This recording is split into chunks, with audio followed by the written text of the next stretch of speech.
کتاب دشمنان هم ډیر دي د الله د پیغمبر په کائنات کې دشمنان هم ډیر دي مخکې به میډیا نه و مونږ او تاسو ته دا پته نه لګي دا اوس د میډیا په ذریعہ باندې مونږ ته دا پته لګي چې د الله د پیغمبر په د کائنات کې دشمن څومره دي او کما قال النبي صلى الله عليه وسلم صدق الله مولانا العظيم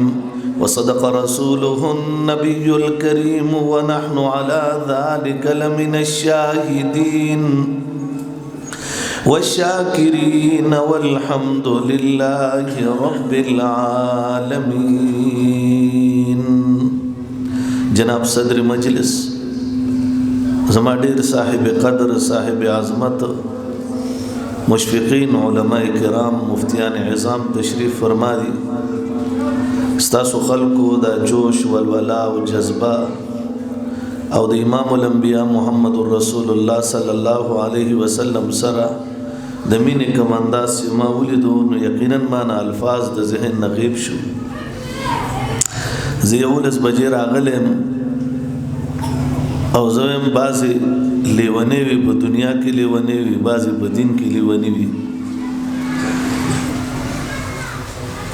او بیا د عثمان لیونی په لاس چې ورشي یقینا زه د علماء ته ډیر د رشک په نگاه باندې ګورم چې تاسو د پردولاباد ډاګې په دې علاقه باندې د علماء په دې وړو کې په لویو کې څومره محبت چولې دي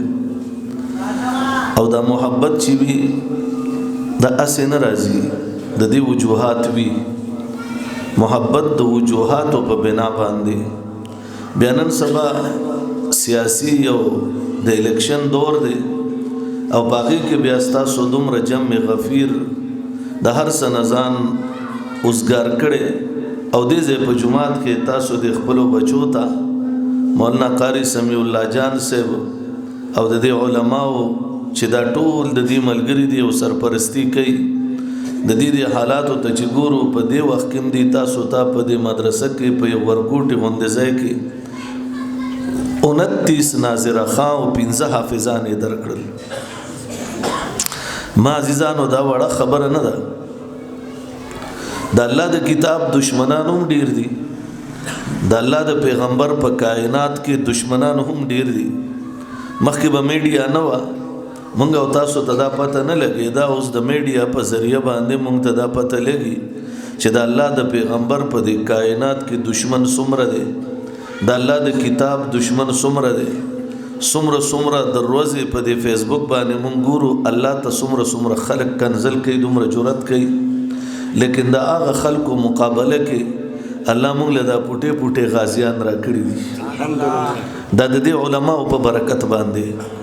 الله د دې دا نوجوان نسل